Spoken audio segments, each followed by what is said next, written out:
The other thing that I think is obviously very important for this area is education. We'll talk in a few minutes about what I'll call public schools and VOTEC or Career Tech. But it was personal to me because when I graduated in 1976 from Claremore Junior College, that spring, my last year there as a sophomore, we had a legislative panel.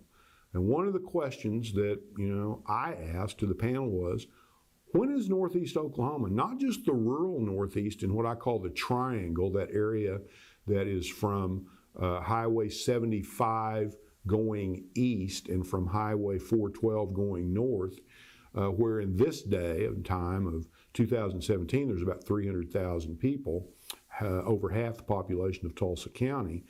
But Tulsa itself didn't have, at that time, even junior and senior level higher education.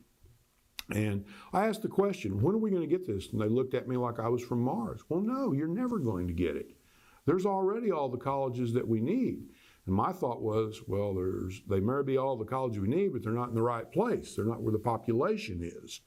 And so if you looked at metropolitan Oklahoma City, you had the University of Oklahoma, 17 miles from Oklahoma City, kind of a companion distance for Claremore. You had University now of Central Oklahoma, then Central State University, 10, 12 miles from Oklahoma City. And then you even had University of Science and Arts at Chickasha, which was about 35 miles. So they already had three, and Metro Tulsa had none, and the rural Northeast had none. And so I thought to myself, well, if I ever get in a position to do anything about that, I'm going to. And I had the opportunity over time. When I was in the Senate, I had the opportunity first to become, you go through positions of different chairmanships, and I became the chairman of the Judiciary Committee, which was a fairly prominent, and about 1/3 of all bills went through that committee. And people saw that they liked, apparently, how I handled that. And so I got to become the chairman of the Appropriations Committee, which is the number 2 position in the Senate. And that's the one that controls the budget. That went pretty well. And then I became the leader of the Senate. Oklahoma calls that the president pro tem of the Senate. It's third in line to the governor. And there were times where I was the acting governor when the governor and lieutenant governor were out of state. And during this time, between 1982, the legislature had created what became known as the University Center at Tulsa. And that was a consortium where OU, OSU, Northeastern State, and Langston all offered courses. And they came to us and said, we would like to have a relationship with Rogers State College because we'd like to have a relationship where the first 2 years are somebody that's totally integrated with us. And at the time, Tulsa Community College didn't want to do that. I said, great, but you've got to offer some 4-year courses over here, thinking any 4-year courses is better than none. So we created then what was called Rogers University. And we were clearly the junior partner in that deal, but we'd moved the ball forward. Wasn't a touchdown, but we'd moved the ball forward. Got maybe a first down or two, if you will, to use a football metaphor.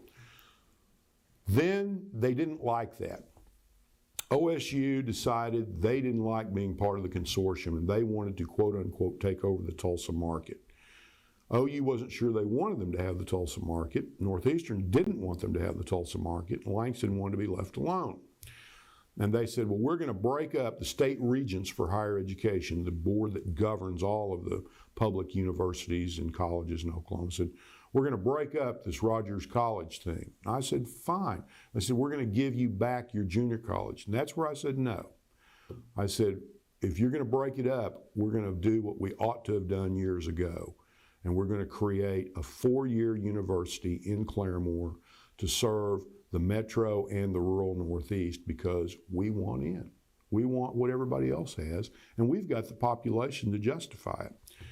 There was a knockdown, drag-out fight. Everybody around the state, as far as the educational establishment was against it. No, we don't need any more universities. We don't need any more. And my mantra was always, this state will never go broke educating its people.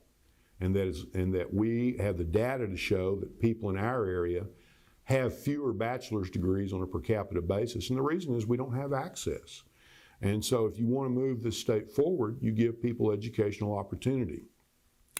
Because I'd been given the opportunity to be in the position of President Pro Tem, and because the citizens of my area stood by me, we had some really blistering attacks from the Tulsa World and what was in the Daily Oklahoman, who it was fine to have things in their communities, they just didn't want them here.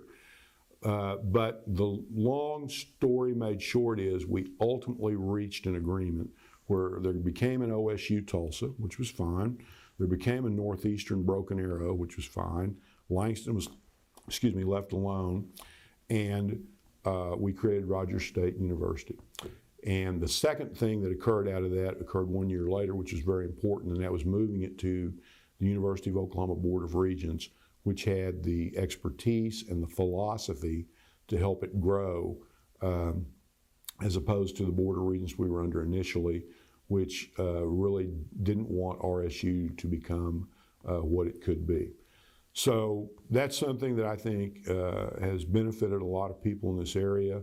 And we, in the short time it's been open, we've seen RSU students get admitted to law schools and medical schools all over the country, not just in Oklahoma. And we've seen RSU students, blossom with their nursing degrees and with their information technology degrees and other things. In the future, I think it remains very bright for RSU.